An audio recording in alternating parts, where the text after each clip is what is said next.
धर्मराज यमलोक में पापियों को ऐसे सजा देते हैं, जिसने इस धरती पर जन्म लिया है उसे मरना भी है।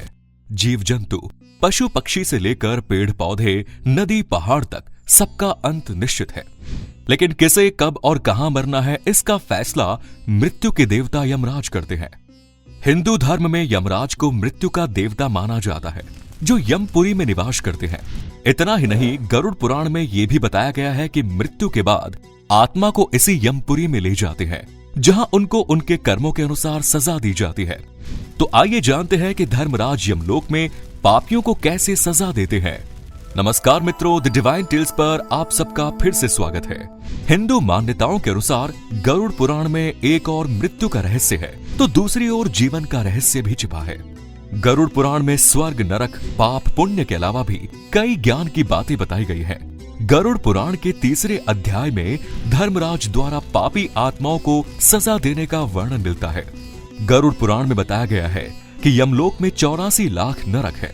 मनुष्य द्वारा जिस प्रकार के पाप कर्म किए होते हैं, उसी के अनुसार अलग अलग प्रकार के नरकों का निर्धारण यमपुरी के अधिकारी धर्मध्वज, चित्रगुप्त और धर्मराज उसकी मृत्यु के बाद करते हैं।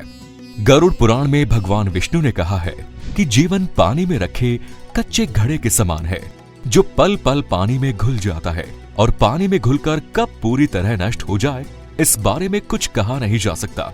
प्रत्येक जीव, चाहे वो पशु हो या मनुष्य, सभी को छोड़कर परलोक में जाना ही पड़ता है। परलोक जाने की ये यात्रा अत्यंत कष्टदायक है और दुखदायी बताई गई है। मृत्यु के बाद की यात्रा जीवन और मृत्यु के समय की भयानक पीड़ा से कहीं अधिक भयानक होने के बारे में बताया गया है। इस विषय के बारे में गरुड़ पुराण और कठोपनिषद में विस्तार से बताया गया है। गरुड़ पुराण में बताया गया है कि जब किसी व्यक्ति की मृत्यु होने वाली होती है, तो यम के 2 दूत पहले से ही उसके पास पहुंच जाते हैं। जैसे ही आत्मा शरीर छोड़ती है, वैसे ही आत्मा को एक नई दुनिया दिखाई देने लगती है। यह भी माना जाता है कि मृत्यु के समय यम के दूत ही आत्मा को लेने के लिए धरती पर आते हैं।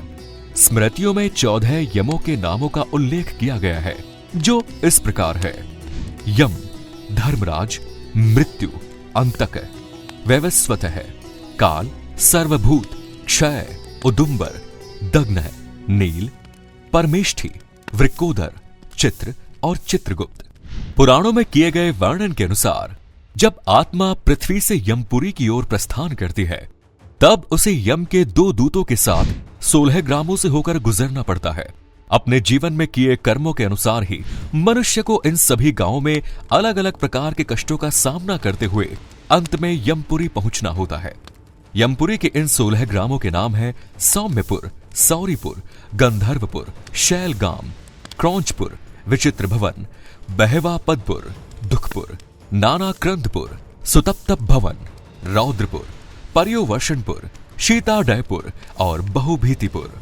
इसके अलावा गरुड़ के प्रश्नों का जवाब देते हुए भगवान विष्णु ने कहा है कि इन गांवों के मार्ग में न तो विश्राम के लिए वृक्ष की छाया होती है और न ही कहीं भोजन की व्यवस्था, जिससे कि जीवात्मा को राहत मिले।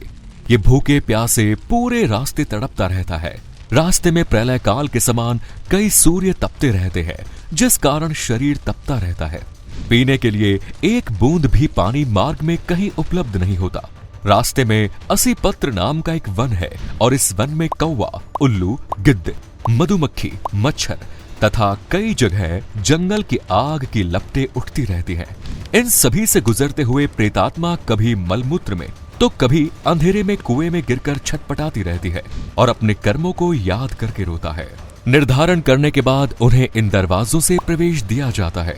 व्यक्तियों के कर्मों का दंड इन्हीं मार्गों से निर्धारित होता है। पापी व्यक्ति दक्षिण दिशा से धर्मराजपुर नगर में प्रवेश करते हैं। इस रास्ते में पापी व्यक्ति की आत्मा को अनेक कष्टों और यातनाओं से गुजरते हुए कष्ट उठाना पड़ता है। यहाँ हर सुख सुविधा छीन ली जाती है। ब्रह्म ऋषि, राज ऋषि, विद्वान, दानी, परोपकार, कर्तव्यनिष्ठ, गुरु और माता पिता की सेवा करने वाले, गाय दान करने वाले, ज्ञान देने वाले जैसे व्यक्तियों की आत्माएं पूर्व दिशा के द्वार से धर्मराज नगर में प्रवेश करने के अधिकार होते हैं। इस मार्ग में आत्मा की सुविधा के लिए सभी सांसारिक वस्तुएं उपलब्ध होती है और आत्मा को सभी पराक्र के सुख प्राप्त होते हैं। इस रास्ते के नजारे बेहद खूबसूरत और आनंददायी होते हैं।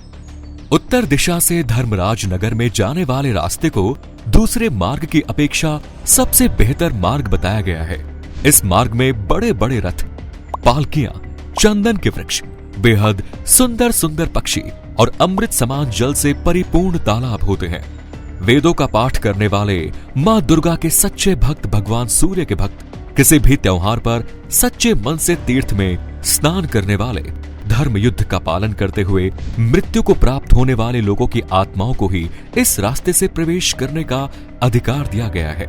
पश्चिम दिशा से धर्मराज नगर में जाने वाले रास्ते को दक्षिण मार्ग की अपेक्षा बेहतर मार्ग बताया गया है। इस मार्ग में सुंदर भवन, अमृत समान जल से युक्त बावली, हाथी, घोड़े, पालकी इत्यादि जैसे दृश्य होते हैं। इस मार्ग से उन लोगों को प्रवेश का अधिकार दिया गया है जो आत्मा का विचार करते हैं, स्वच्छ आचरण वाले होते हैं, श्री हरि के भक्त हो, गायत्री मंत्र का जप करने वाले हो, हिंसा, मदिरा इत्यादि से दूर रहने वाले होते हैं, जो आत्माएं धरती पर जन्म लेकर सत्य मार्ग पर चलते हुए अच्छे कर्म करते हैं, दूसरों को दुख नहीं देते और उनके लिए स्वयं कष्ट करते हुए अपने धर्म का पालन करते हैं। तो ऐसी आत्माओं को स्वयं धर्मराज अपने सिंहासन से खड़े होकर सम्मानित करते हैं और उन्हें स्वर्ग लोक के दरवाजे तक स्वयं छोड़ के आते हैं। वे अपनी सभा में उन पुण्य आत्माओं के लिए सुवचन कहते हैं और उन्हें ब्रह्मलोक जाने की अनुमति देते हैं। धर्मराज की सभा में अनेक सूर्यवंशी और चंद्रवंशी राजा धर्मराज की सेवा करते हैं। मनु, दिलीप, मांधाता, सगर, भागीरथ, निमि, पृथु, शिवी, नल, भरत जैसे अनेक राजा इस सभासद के सदस्य हैं। धर्मराज की सभा में धर्म के आधार पर ही निर्णय लिए जाते हैं। यहाँ किसी भी प्रकार का कोई पक्षपात किसी के साथ नहीं होता। मनुष्य का प्राण लेने वाले देव यमदेव है। यमदेव का साथ देने के लिए पाप पुण्यों का लेखा जोखा उनके सहयोगी चित्रगुप्त करते हैं। यमराज सभी मृत आत्माओं को उनके कर्मों के अनुसार स्वर्ग या नरक में भेजते हैं। यमराज को इसलिए मृत्यु का देवता भी कहा जाता है। यमराज जिस विशाल राजमहल में रहते हैं उसे कालित्री नाम से जाना जाता है।